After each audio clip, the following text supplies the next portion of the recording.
Bonjour à tous.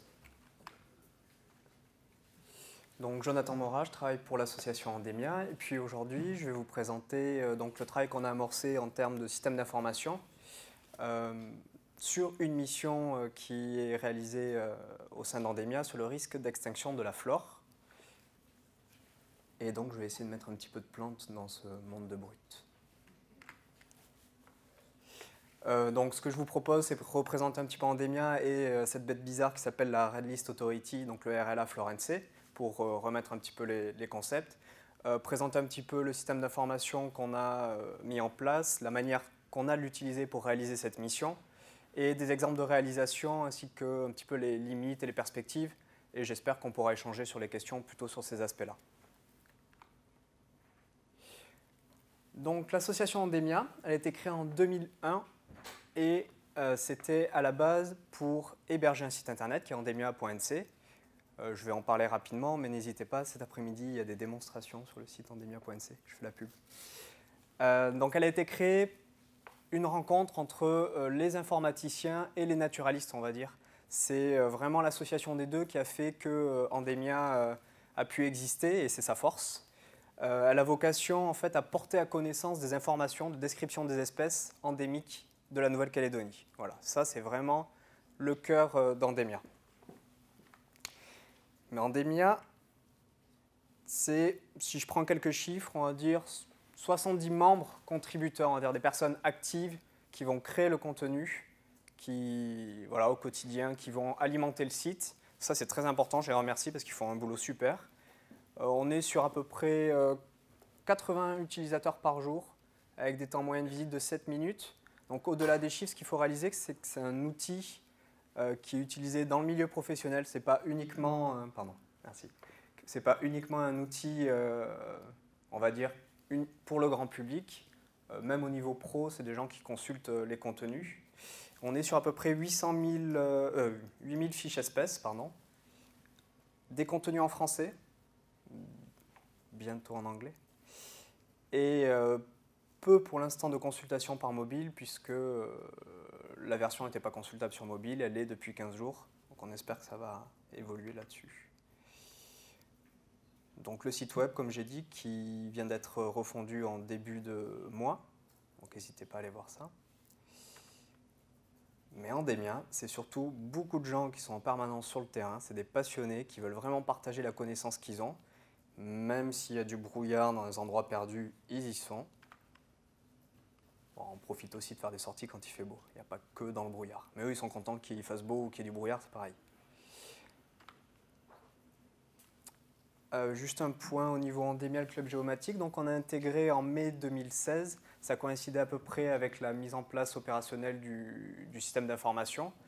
Et donc personnellement, c'était vraiment une volonté de pouvoir échanger sur les thématiques techniques avec vous tous pour un petit peu voir les besoins communs, les projets. Comme l'a expliqué Damien, moi je me retrouve vraiment dans cette dynamique. Donc un petit point d'environnement, il le faut quand même. Donc il faut savoir que Endemia, historiquement, c'est par la flore qu'il a existé, même si maintenant il y a aussi des volets sur la faune qui bougent bien en ce moment et sur le milieu marin. Mais ce qu'il faut voir, c'est que en Calédonie, on parle de hotspot de biodiversité, c'est défini par rapport à la flore terrestre. On a souvent tendance à l'oublier, et c'est une flore menacée. C'est ça qui définit un hotspot quand on parle de ce concept-là. Il faut voir qu'on a quand même l'équivalent de 1% de la flore connue au niveau mondial n'est présente qu'en Calédonie. Donc on est vraiment sur une richesse exceptionnelle, mais particulièrement menacée. Je ne vais pas m'étendre là-dessus, mais grosso modo, nous dans le boulot, on voit pas mal en lien avec ce qu'on appelle la destruction des habitats, les espèces envahissantes. Et on peut avoir dans certains cas des problématiques sur les prélèvements, mais c'est plus particulier. C'est face à ce constat en fait que des groupes de scientifiques ont voulu voir émerger en fait un travail d'évaluation du risque d'extinction sur la flore de Nouvelle-Calédonie. Et c'est là que cette bête bizarre qui est le RLA Florence a été créée pour répondre à ce besoin. Donc c'est un groupe d'experts qui a pour mission d'évaluer le risque de disparition, d'extinction. Et on s'est focalisé pour le démarrage sur la flore, c'est déjà un boulot énorme. Vous avez dû entendre parler, ce qu'on utilise en fait comme outil, c'est la liste rouge. Donc c'est un outil qui est développé par l'UICN, qui est une ONG internationale pour la conservation. Faut voir ça comme une référence pour mieux connaître l'état de conservation des espèces, qui permet de planifier les actions, mais aussi de surveiller dans le temps est-ce que les actions que j'ai menées sur le terrain sont bénéfiques ou pas. Donc il y a aussi une notion de pilotage. Et c'est aussi quand même quelque chose qui permet de faire valoriser la flore calédonienne au niveau international et être un levier financier pour aller chercher des fonds en dehors de la Calédonie. Voilà, je pense que tout le monde a entendu parler de ces statuts que est-ce qu'une espèce est vulnérable, est-ce qu'elle est en danger, est-ce qu'elle est en danger critique. Ça, c'est des choses qui vraiment sont intéressantes pour faire mettre la lumière sur certaines espèces et aller chercher des financements là-dessus. Donc pour revenir, nous, sur le RLA Florence, l'objectif, c'était de constituer un groupe au niveau de la Calédonie, en local, pour évaluer le risque sur la flore, en s'appuyant sur cet outil, sur cette méthodologie liste rouge qui est robuste, qui est reconnue, et qui permet de doter les autorités compétentes, on va dire, d'une vision, de quelque chose qui permet de prioriser les actions par rapport à la flore uniquement. Il a été décidé d'y avoir un portage de ce projet au sein de l'association Endemia, puisqu'elle avait vocation à partager, à diffuser, à porter à connaissance les informations sur les espèces. Et il a été mis comme objectif d'avoir en 2020 l'évaluation de toute la flore de Calédonie. Il faut savoir qu'au démarrage, il y avait moins de 5% de la flore qui était évaluée. Donc là, on a un gros boulot. On parle de flore vasculaire évaluée, c'est-à-dire en gros les fougères, les gymnospermes, donc les conifères, et les plantes à fleurs. On ne va pas évaluer toutes les algues ou les choses comme ça. Donc pour revenir sur les acteurs qui gravitent et qui sont inclus au sein de ce groupe d'experts, le RLA, on a des personnes hors territoire, des acteurs institutionnels en dehors de la Calédonie, l'UICN évidemment qui est un interlocuteur privilégié pour ce travail. J'aimerais juste porter l'attention, ce qui est intéressant au sein de ce groupe, c'est qu'on rassemble les opérateurs miniers, un ensemble d'acteurs institutionnels de la Nouvelle-Calédonie et des membres de la société civile par les contributeurs d'Endemia, au même titre que les scientifiques. On se retrouve vraiment avec une collaboration grand public, scientifique, et tout le monde participe dans ce groupe-là. Vous allez voir qu'en termes de système d'information, les choix ne vont pas être les mêmes, ça a quand même une conséquence notable. Donc pour cette mission, on s'est posé une première question technique, donc vis-à-vis des contraintes, enfin des choix en tout cas, de valorisation de la connaissance en local, et puis d'avoir un outil d'aide à la décision derrière. Est-ce qu'on a besoin de passer par quelque chose, un SI maison, j'ai dit, en gros, qu'on redéveloppe, est-ce qu'on réinvente la roue, ou est-ce qu'il y a des choses qui existent? Et quand on travaille avec l'UICN, il faut savoir qu'il y a déjà un certain nombre d'outils qui sont développés, eux, en interne, qui sont mis à disposition pour cette mission-là. Donc là, c'est des sites web développés avec ExtJS par les équipes techniques, qui permet, espèce par espèce, avec des tests d'intégrité, de remplir tous les critères. C'est à peu près une quarantaine de critères, voire plus de temps en temps, qu'il faut renseigner pour pouvoir, au final, aboutir à un statut. Et puis la partie visible, c'est le site web liste rouge de l'UICN, où après on a le résultat, le résumé, la fiche qui est diffusée, et où l'export, c'est le téléchargement d'une fiche PDF. C'est ça globalement. Donc ça pourrait suffire. Mais nous, vu les contraintes qu'on s'est mis et les acteurs qu'on avait en entrée, on a une véritable volonté de ne pas se retrouver enfermé dans un système d'information qui est opérationnel, disponible, mais qui serait limité en termes d'échange. On s'est vraiment mis une volonté d'interagir avec les acteurs de l'environnement en Nouvelle-Calédonie. Et du coup, on est parti dans la belle aventure de se constituer notre propre système d'information pour répondre à ces besoins. Donc je vais vous passer un petit peu les choix techniques qui sont assez classiques pour une association. On est passé sur du libre, sur du Postgre, PostGIS, où nous on a toute une phase d'administration, aussi bien avec QGIS, avec ArcGIS ou avec les interfaces on va dire lourdes pour alimenter le tout. Et là où on a une chance, c'est que tout ce qui est travail de synthèse, de compilation, on le diffuse après par l'infrastructure d'Endemia, qui est grand public et qui a des accès sécurisés pour les membres du RLA qui permet de diffuser l'information. Donc on bénéficie immédiatement d'une infrastructure existante, on n'a pas obligé de tout réinventer. Donc là on est sur Apache et puis des frameworks PHP et Elasticsearch pour le côté indexation et recherche sur Endemia. Et sur le côté client, on est sur les cartos leaflet qui nous permettent après d'interroger directement tout ce qui est les flux de données GeoRep et aussi on consulte les données des herbiers Nouméa ou d'autres acteurs accès botanique qui ont eux-mêmes leur système d'information en place. Notamment, il y a le serveur Niamoto qui est développé par l'IAC, l'équipe d'écologie forestière, qui a pas mal d'informations qui nous intéressent, où on peut travailler direct en interopérabilité avec leur serveur. On a fait le choix pour l'instant, on travaille sans serveur Carto, voilà, pour limiter les ressources sur le serveur. On passe uniquement par l'interrogation en base sur PostGIS avec du JSON. Pour l'instant, ça nous suffit. On verra après si on va évoluer vers autre chose. Donc voilà, moi, l'avantage que je vois par ce portage de projet par Endemia, c'est que immédiatement, pour le groupe d'experts du RLA, on se retrouve à bénéficier d'une infrastructure, un site web qui existe déjà, les gens peuvent aller consulter les informations. Voilà, on n'a pas été obligé de tout remonter depuis le début, on s'est calé sur l'existant, qu'on a un petit peu adapté.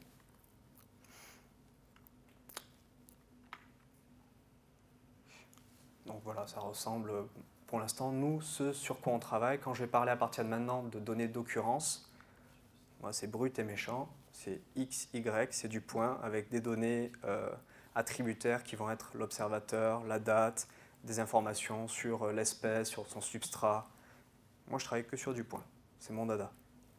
Si c'est du linéaire, du polygone, ça ne m'intéresse pas. Enfin, j'espère que ça va changer, mais pour l'instant. Donc voilà, quelques chiffres clés. On se retrouve pour l'instant dans le système d'information concrètement avec plus de 33 000 occurrences. Donc occurrences que je vous disais, des observations XY. Une personne voit telle espèce à tel endroit à telle date. On a à peu près, on verra après 10%. On fait tout un travail de fiabilisation qu'on élimine au fur et à mesure. Grâce à ce système d'information, pour l'instant, on a évalué 800 taxons, donc espèces ou groupes homogènes, qui nous amène on est à 25% au jour d'aujourd'hui, des espèces endémiques de Nouvelle-Calédonie évaluées contre moins de 5%. Et on se base surtout sur environ 40 sources de données. Donc pour venir sur ces sources de données, nous ce qu'on appelle sources de données, on va dire qu'on a une grosse part qui sont les herbiers, donc les données scientifiques. Donc ça peut être Paris, Kew qui est en Angleterre, Zurich, Sydney, New York. On compile toutes ces informations. Et là où c'est intéressant, c'est que de par la diversité des acteurs qui sont inclus dans le projet, on a quand même une grosse part qui vient des opérateurs miniers. On a 20% qui vient des observations de terrain. Donc les passionnés, les botanistes amateurs, je vous disais, qui sont sur le terrain, font un énorme boulot dans le cadre de cette mission-là. Enfin, eux le font à titre personnel, mais ils nous font bénéficier de ces observations pour notre mission d'évaluation du risque d'extinction. On a aussi les réseaux scientifiques, NCPI, PPN par exemple, c'est des parcelles forestières donc qui partagent aussi l'information. Et si on regarde dans le temps, en fait, pour vous donner un petit peu le genre de données qu'on manipule, on se retrouve avec des données qui vont de 1854, la plus vieille. Et je dois les garder, ces données-là. Et elles sont importantes. Et on va dire jusqu'à aujourd'hui, 2016, avec un max sur les 2010. Grosso modo, on a un apport grandissant dans les dernières années, on va dire 2010-2016, du fait des projets miniers, mais aussi de la participation des naturalistes, qui font que maintenant on est quasiment à plus de 60% d'observations qui viennent en dehors des herbiers, en dehors du système classique scientifique. Je récolte une plante, je la mets en herbier. Donc ça c'est une nouveauté. Voilà, ce système d'information, je vais un petit peu vous présenter comment on l'utilise. Donc, le flux de travail qu'on a, c'est des programmations annuelles où on va se dire, grosso modo, allez, cette année, on se fait les palmiers. On essaie de prévoir ça, et quand on a identifié les différentes familles sur lesquelles on bosse, on va faire tout un travail qui se concrétise par un atelier. C'est-à-dire tout le groupe d'experts va être rassemblé un jour pour faire un atelier sur lequel on va statuer est-ce que cette espèce est en danger ou est-ce qu'elle est vulnérable ou est-ce qu'elle n'est pas menacée. Le plus gros du boulot, c'est le travail en amont. Donc c'est compilation de l'existence que je vous disais. Nous, on a vraiment une grosse partie du travail de fourmi qu'on fait, ça va être de récupérer tous les points d'observation, de les capitaliser, de les rassembler, et puis de les fiabiliser. Donc on va essayer de voir par rapport à l'écologie de l'espèce, par rapport à la répartition, si je me retrouve avec par exemple une micro-endémique et j'ai une observation, enfin une micro-endémique du nord et j'ai une observation dans le sud, on va questionner l'expert de la famille. Est-ce que cette observation est fiable ou est-ce qu'elle est douteuse? Donc on a tout ce boulot en base qui va être de qualifier la donnée. On a tout un boulot après derrière de synthèse. Une fois qu'on a ce premier jeu qui est fixe, on va synthétiser les données d'altitude, de substrat, où est-ce qu'on retrouve l'espèce. Donc là, on synthétise et on prépare. C'est cet élément-là qui va servir à l'évaluation de l'espèce. Donc je vous ai mis une petite planche d'herbier. Voilà. Bon, c'est numérisé, mais de temps en temps, il faut replonger là-dedans pour vérifier est-ce que le mec il avait bien tapé ou pas. Donc l'atelier, le moment fatidique. Donc selon la méthode IUCN, on va visualiser les données biologiques de l'espèce, donc où est-ce qu'elle est répartie. Tout le travail de compilation, il sert à ça. Et on va voir si par rapport à telle espèce est présente à tel endroit, est-ce qu'il y a une menace? Est-ce que le feu peut-être peut atteindre cette population ou pas? Donc on a tout ce travail-là qu'on valide ensemble lors de l'atelier.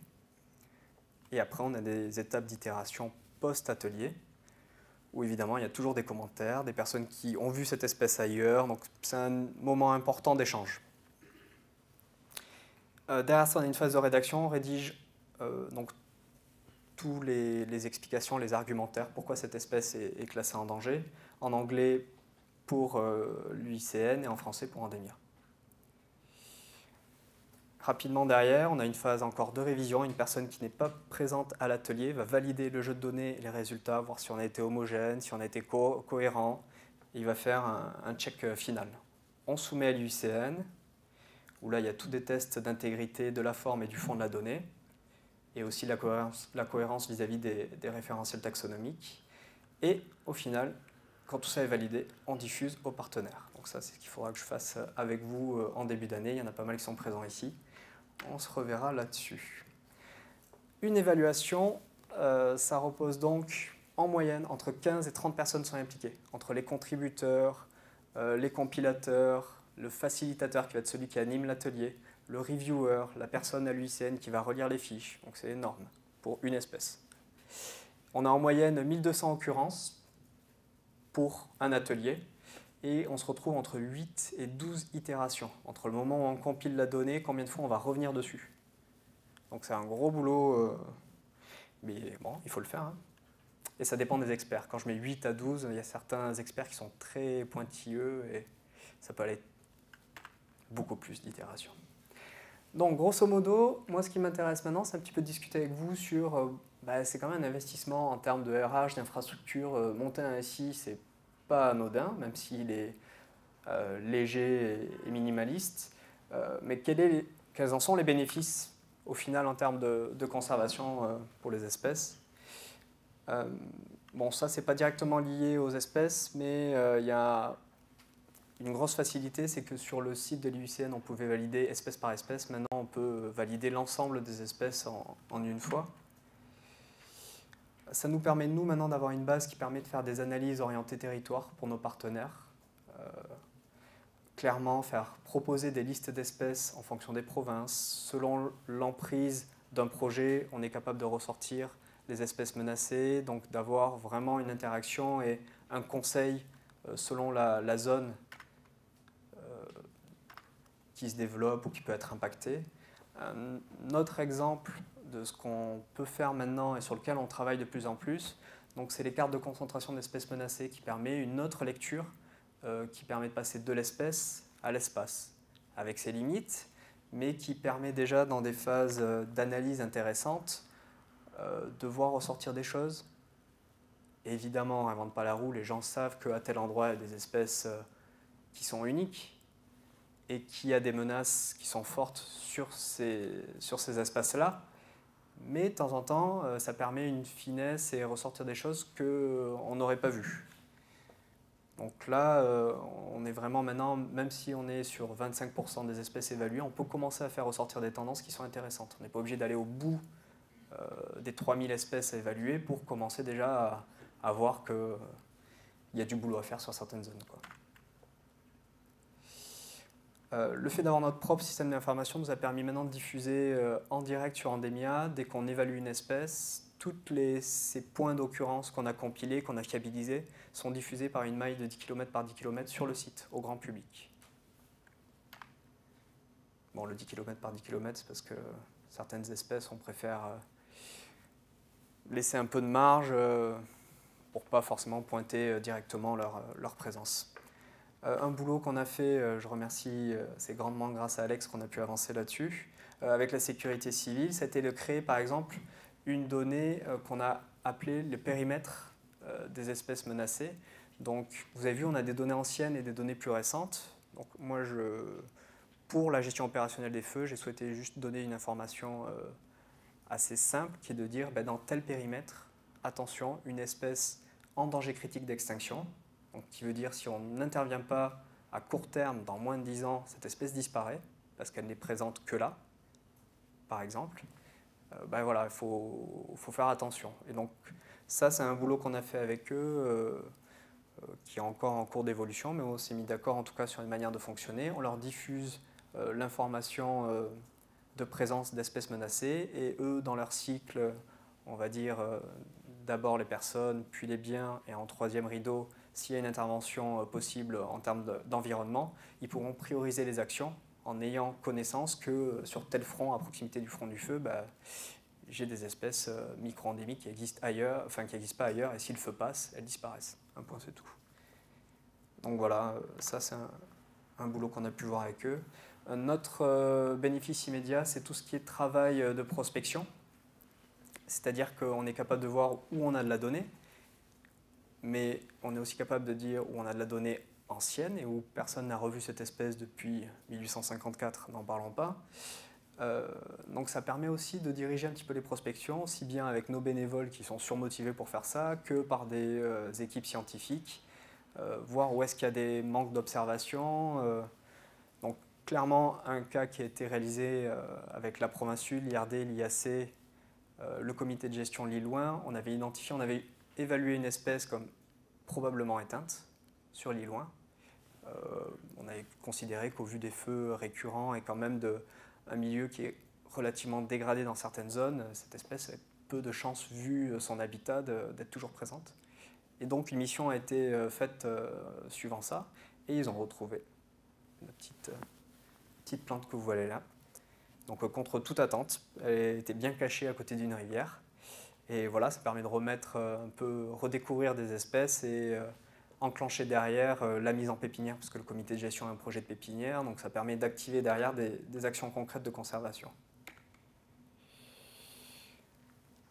Je vais passer rapidement sur les limites freins, on va y passer sur les questions. Grosso modo, on a un premier système qui est mis en place. Un des freins, moi, que j'ai identifié, c'est que, en gros, je suis le geek de l'équipe, mais les autres personnes ne sont pas forcément habituées à travailler sur la base de données. Pour l'instant, c'est que la requête en SQL à la dure.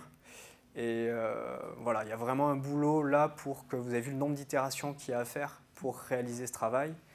Il y a un boulot entre le gain de temps, l'optimisation et des outils à mettre en place pour faciliter ce flux de travail qui est déjà complexe sans le système d'information. Je finirai là-dessus parce que j'ai un petit peu dépassé, mais ça on le savait. Voilà, je vais vous laisser les perspectives. Moi, le dernier point que je veux prendre avec vous qui m'intéresse, la raison de ma présence ici au Club Géomatique, c'était de pouvoir vous montrer le travail qu'on fait, le travail de fourmi, sur cette base espèce en lien avec la conservation, donc avec des besoins de conservation. Je compte sur vous qui êtes un maillon essentiel, les géomaticiens, en termes d'intégration de la donnée pour que nous, le but, c'est que cette donnée, elle soit valorisée au maximum, que les services qui en ont besoin, prescripteurs pour les services, pour les impacts par exemple, pour les aménagements, pour toute personne qui a besoin de travailler sur cette information de la flore, que vous appropriez au maximum cette donnée, que voilà, elle soit utilisée, qu'elle vive et que ce soit pas... C'est déjà un travail de fourmi, on a déjà des cas concrets, mais j'aimerais vraiment à partir de maintenant que tous nos partenaires puissent s'approprier cette base de données et la valoriser au quotidien selon vos propres outils et vos propres missions. Merci et j'attends vos questions.